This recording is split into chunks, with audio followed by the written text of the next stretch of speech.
O grande número de pessoas andando pela rua incomoda quem não gosta de ir ao centro da capital.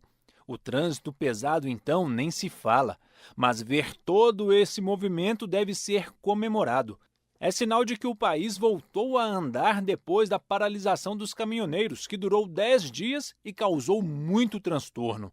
60% de toda a carga do Brasil é transportada por caminhões.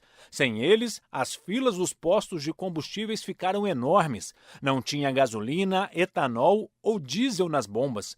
Quem tinha combustível em estoque vendeu em média por 14% a mais do que antes da greve. Segundo o Minaspetro, Sindicato dos Postos de Minas Gerais, o prejuízo do setor varia de 5 a 15 mil reais por estabelecimento. Com o fim da paralisação, as coisas vão voltando ao normal aos poucos. Mas alguns segmentos em que o preço disparou durante a greve, as coisas ainda não voltaram a ser como eram antes da paralisação.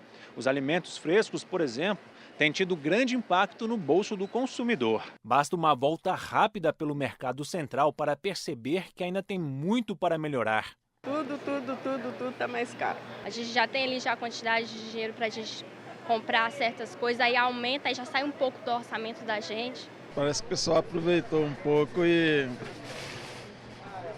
aumentou os preços gerais aí. As frutas e verduras que tinham sumido das prateleiras estão de volta.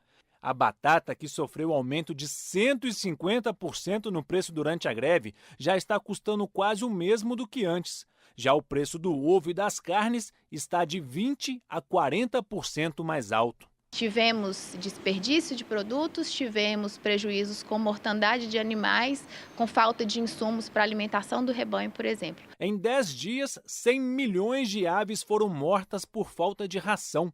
120 mil toneladas de carne de frango e porco deixaram de ser exportadas. 300 milhões de litros de leite foram descartados. O rombo no setor do agronegócio gira em torno de 14 bilhões de reais e ainda vai demorar para o serviço ser normalizado. Algumas cadeias em torno de 2, 3 meses, mas a gente ainda deve ver vários reflexos desses prejuízos ao longo de todo esse ano. O comércio também foi muito afetado. O consumidor, olhando para esse cenário de incerteza, sem saber ao certo até quando essa greve iria durar, priorizava a compra de itens de primeira necessidade. Então ele ia ao mercado principalmente à procura de alimentos e combustíveis. De acordo com a Confederação Nacional de Dirigentes Lojistas, o prejuízo com a paralisação para o varejo seria de 27 bilhões de reais. A FEComércio acredita que só em Minas foram quase 5 bilhões. O comércio ele conta aí com sazonalidades, datas comemorativas e ações promocionais para atrair esse consumidor que acaba alavancando o volume de vendas. Porém, recuperar esses milhões perdidos nesse período de greve é bastante complicado. As indústrias pararam a produção, já que não tinham como receber peças ou entregar os pedidos. Quase 12 bilhões de reais foram perdidos só em Minas Gerais. O Estado deixou de arrecadar 538 milhões de reais de impostos das indústrias e o PIB deste ano deve cair. De maneira generalizada, a gente tem visto uma queda na previsão de crescimento do Brasil. Em Minas Gerais, essa previsão foi ainda maior, em função de ter vários setores que foram muito afetados. E a gente está estimando aqui em Minas Gerais uma perda de quase 1 ponto percentual no crescimento da economia de Minas. E na economia brasileira, meio ponto percentual.